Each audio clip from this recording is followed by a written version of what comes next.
En la mañana del 7 de febrero de 2016, el director del Banco de Bangladesh, Fuad Beuda, toma el ascensor y se baja en el 10º piso. Camina rápidamente hacia la parte más restringida del edificio, con la mente fija en el problema que ha acosado su oficina durante los últimos días: la impresora. No se trata de una impresora cualquiera, sino de una máquina automatizada conectada al software del banco, diseñada para imprimir informes de transacciones de forma instantánea, automática y las 24 horas del día. Esta impresora era muy importante y la bandeja vacía representaba un gran problema. Tras 2 días intentando solucionar el problema, la impresora finalmente vuelve a funcionar. Pero entonces comienza a salir una acumulación de informes mayor de lo esperado y pronto se hace evidente que algo no va bien. La Reserva Federal de Nueva York recibe instrucciones de vaciar toda su cuenta. Cunde el pánico mientras los empleados se apresuran a detener la transacción. Pero probablemente ya es demasiado tarde. Bangladesh acaba de perder $1.000 millones. A altas horas de la noche, un correo electrónico llegó silenciosamente a las bandejas de entrada de los desprevenidos empleados del Banco de Bangladesh. Era enero de 2015, la llamada antes de la tormenta. El correo electrónico parecía ser un simple archivo zip disfrazado de solicitud de empleo, pero contenía un malware dañino preparado por los hackers para violar las defensas del banco. Uno tras otro, varios empleados del banco abrieron sin saberlo el archivo zip, lo que permitió a los hackers establecer su primer punto de apoyo. Como un cáncer, el malware se extendió por la red. No se trataba de un malware cualquiera, sino de un software avanzado diseñado a medida que establecía canales cifrados y mapeaba la infraestructura del sistema bancario. Durante el año siguiente, los hackers utilizaron el sofisticado malware para crear puertas traseras ocultas en la red del banco y establecer canales de comunicación cifrados. Estudiaron cómo operaban los empleados legítimos del banco y poco a poco descubrieron cómo se transfería el dinero. Lo que aprendieron fue que el banco utilizaba un sistema llamado SWIFT, abreviatura de Society for Worldwide Interbank Financial Telecommunication, una red de mensajería segura utilizada por bancos e instituciones financieras de todo el mundo para transmitir instrucciones e información para transferencias internacionales de dinero. En otras palabras, era un sistema de última generación, en el que confiaban los bancos federales de todo el mundo. Esta red altamente desarrollada se diseñó con los más altos estándares de seguridad y se creía que era impenetrable, una fortaleza digital que protegía la vida financiera de las naciones. Sin embargo, los hackers encontraron la manera de entrar, pero se enfrentaron a 3 obstáculos importantes. En primer lugar, la impresora que imprimía automáticamente las transacciones SWIFT en la oficina del Banco de Bangladesh. En segundo lugar, el reto de suplantar a la perfección las credenciales del Banco de Bangladesh en el sistema SWIFT para que la solicitud de transferencia fraudulenta pareciera legítima para la Reserva Federal de los Estados Unidos. En tercer lugar, el propio Banco de Bangladesh no tenía suficiente dinero en sus cuentas como para que el hackeo mereciera la pena, pero controlaba miles de millones de dólares almacenados en el Banco de la Reserva Federal de los Estados Unidos.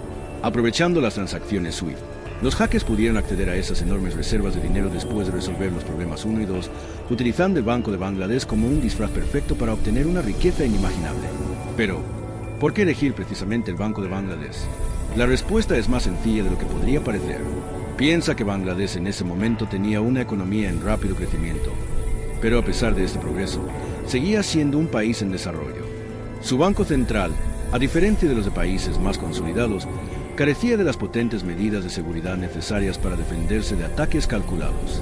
Los hackers vieron una oportunidad de oro en esta discrepancia.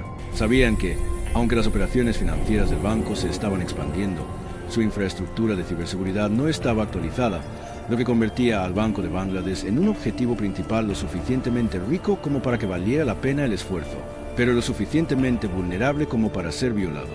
Mientras esperaban, no solo observaban, sino que creaban un malware aún más sofisticado para abordar su problema con la impresora. A través de su acceso a la red, descubrieron que la impresora responsable de los registros de transacciones estaba controlada por un ordenador supervisado constantemente por empleados que confirmaban cada transacción.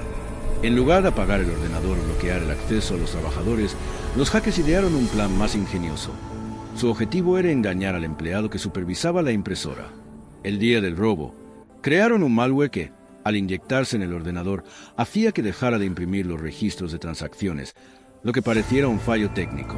Esto garantizaría que sus actividades fraudulentas pasaran desapercibidas, ocultas tras un mal funcionamiento de la impresora. Con todo meticulosamente preparado, lo único que necesitaban los hackers era un lugar al que enviar el dinero. Abrieron 5 cuentas principales, 4 de ellas discretamente en el RC-BC Bank de Jupiter Street, en Manila, Filipinas, cada una con un depósito inicial de $500. En mayo de 2015, Crearon la quinta cuenta en Sri Lanka como medida de seguridad. También crearon cuentas de respaldo repartidas por todo el mundo, cada una de ellas preparada para recibir millones de dólares. El escenario estaba listo para un atraco como nunca se había visto antes. La noche del jueves 4 de febrero de 2016, el plan de los hackers se puso en marcha cuando los empleados se marcharon al terminar la jornada. Los hackers se conectaron a los ordenadores que controlaban el SFT y comenzaron lo que habían estado preparando durante más de un año. Pero lo que hace que este plan sea aún más genial es el momento elegido. Cuando se lleva a cabo un robo, normalmente se elige un fin de semana o un momento en el que hay menos personal para que no te pillen. Pero este es un atraco cualquiera, sino aparentemente el más ingenioso de la historia debido a una cosa: las zonas horarias. La terminal SWIFT de Bangladesh, la Reserva Federal de Estados Unidos en Nueva York y los bancos receptores en Filipinas se encontraban en zonas horarias diferentes. Además de que las zonas horarias les favorecían, en Bangladesh el fin de semana comienza el jueves por la noche, lo que significaba que, una vez que los hackers iniciaran su atraco, el banco estaría vacío hasta el domingo por la mañana. Sin embargo, en Nueva York no era fin de semana, sino viernes por la mañana alrededor de las 9:36 am. Esto significaba que cuando los hackers comenzaron a emitir órdenes para transferir el dinero, Nueva York tenía toda una jornada laboral por delante para procesar y ejecutar la solicitud. A su ventaja se sumaba que el lunes, 8 de febrero, era el Año Nuevo Chino, un día festivo en Filipinas, lo que proporcionaba un margen de tiempo adicional para mover el dinero sin ser detectados. Los hackers tuvieron desde el jueves hasta el lunes para explotar 3 zonas horarias diferentes. El viernes por la mañana, la Reserva Federal de Nueva York recibió una avalancha de SWIFT, las solicitudes de transacción aparentemente procedentes del Banco de Bangladesh. La Reserva Federal de Nueva York comenzó a procesar estas transacciones enviando 951 millones de dólares a las diversas cuentas de los hackers, una por una. En ese momento, aunque el hackeo ya se había llevado a cabo, hackearon el Banco de Bangladesh, solicitaron y recibieron millones de dólares de la Reserva Federal de Nueva York y solicitaron fondos a 35 cuentas diferentes. Los hackers se conectaron a la red SWIFT del Banco de Bangladesh e instalaron malware para borrar las pruebas del delito, pero había algo más: la impresora. La impresora que imprime constantemente pruebas físicas de todos los informes de transacciones SWIFT cada día, incluidos los fines de semana de Bangladesh, el domingo. El director del banco llegó al trabajo después del fin de semana y comenzó su jornada laboral comprobando la impresora, pero estaba vacía gracias al malware antiguo preinstalado por el hacker. Pero Thuar simplemente asumió que se trataba de un fallo técnico, ya que los fallos ocurren todo el tiempo. Pero el domingo trajo consigo problemas aún mayores. Los empleados del Banco de Bangladesh tuvieron dificultades para acceder a la terminal SWIFT y se encontraron con un mensaje de error al intentar iniciar sesión. Entre los pocos mensajes que eran mensajes de error, había 3 de la Reserva Federal de Nueva York que cuestionaban una solicitud de pago por valor de casi 1.000 millones. Thuar estaba ahora en modo de pánico total e intentó ponerse en contacto con la Reserva Federal, pero era sábado en Nueva York y sus frenéticas llamadas no obtuvieron respuesta debido al fin de semana. Desesperado, comenzó a enviar correos electrónicos y faxes pidiendo una suspensión de todas las transacciones para evitar más pérdidas. En ese momento no tenía ni idea de qué hacer, por lo que los empleados del Banco de Bangladesh apagaron sus servidores y comenzaron a enviar peticiones a los bancos intermediarios en un intento por recuperar los fondos. Una característica del sistema bancario internacional es su dependencia de numerosos bancos intermediarios. Los fondos no se transfieren directamente desde la Reserva Federal de Nueva York a las cuentas en Asia, sino que pasan por varios bancos intermediarios. Esto causó aún más confusión cuando los empleados del Banco de Bangladesh comenzaron a hacer llamadas por todo el mundo tratando de encontrar su dinero. Sin embargo, ocurrió algo imprevisto. El destino intervino y le dio al banco un golpe de suerte. El sistema automatizado de Nueva York había marcado 30 transacciones para su revisión manual. Por pura coincidencia, una de las palabras de la orden SWIFT coincidía con el nombre de un buque iraní que había sido incluido en la lista negra por evadir las sanciones de EU. Esta coincidencia resultaría desastrosa para los hackers, ya que las solicitudes de transferencia por valor de 870 millones de dólares quedaron retenidas para su revisión humana. Pronto se dieron cuenta de varias señales de alarma: el total ridículamente elevado, el número inusualmente alto de instrucciones de pago y las grandes transferencias a entidades privadas en lugar de a bancos reales. La más alta superaba los, ¿o no? Quedaban 5 transacciones. Una de ellas era una transferencia de 20 millones de dólares a una cuenta en Sri Lanka. La transferencia fue aprobada y comenzó su recorrido a través de un banco intermediario en Alemania. Sin embargo, ocurrió algo imprevisto. Un simple error detuvo la solicitud de revisión. La transacción solicitaba a la Fundación Salica, pero se había escrito mal, faltaba una O. Este pequeño error despertó sospechas inmediatas tan pronto como un ojo humano detectó la discrepancia durante la revisión de la transferencia. Redirigir la transacción de vuelta a la cuenta del Banco de Bangladesh en Nueva York. Ahora había 4, por un total de $81 millones.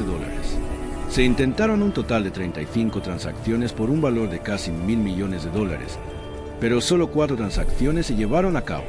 Los piratas informáticos lograron transferir $81 millones a sus 4 cuentas bancarias del RCBC en Filipinas. Esto fue posible porque las transferencias se realizaron durante el Año Nuevo Chino, cuando el banco RCBC estaba cerrado, lo que impidió que el Banco de Bangladesh las detuviera. Pero necesitaban una forma de obtener el dinero. Un gran porcentaje de los 81 millones fueron a parar a una sola persona. Según la investigación realizada en Filipinas, las autoridades confirmaron que 30 millones fueron entregados a un ciudadano chino que luego desapareció sin dejar rastro. Estaba involucrado de alguna manera. Tal vez fuera el hombre que planeó el robo y recibió una enorme suma de dinero. Pero hasta el día de hoy no hay rastro del hombre ni de lo que pasó con su dinero. Eso deja $51 millones. El siguiente paso de los hackers fue asegurarse de que el dinero robado no se pudiera rastrear hasta el robo. Necesitaban blanquear $51 millones, así que idearon un plan para enviar parte de ese dinero a los casinos de Midas y Solaire.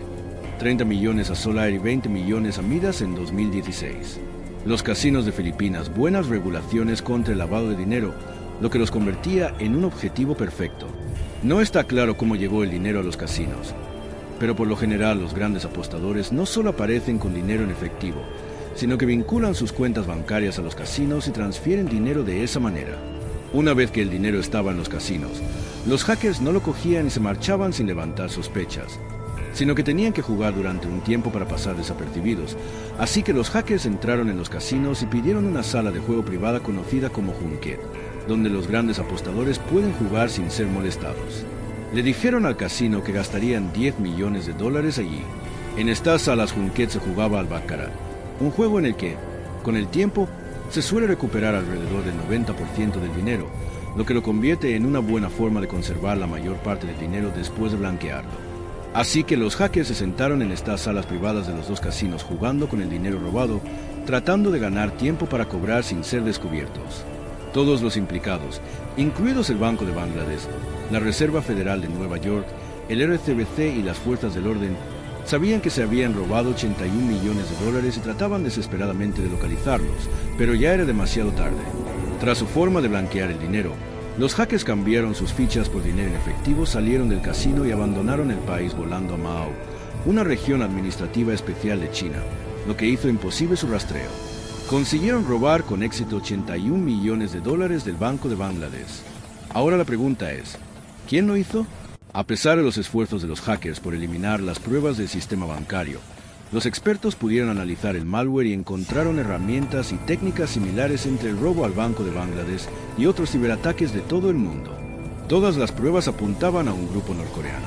Los investigadores de seguridad llamaron a este colectivo de hackers norcoreanos Lazarus. Es casi inaudito que un país piratee para obtener ganancias monetarias, pero tiene sentido desde un punto de vista geopolítico.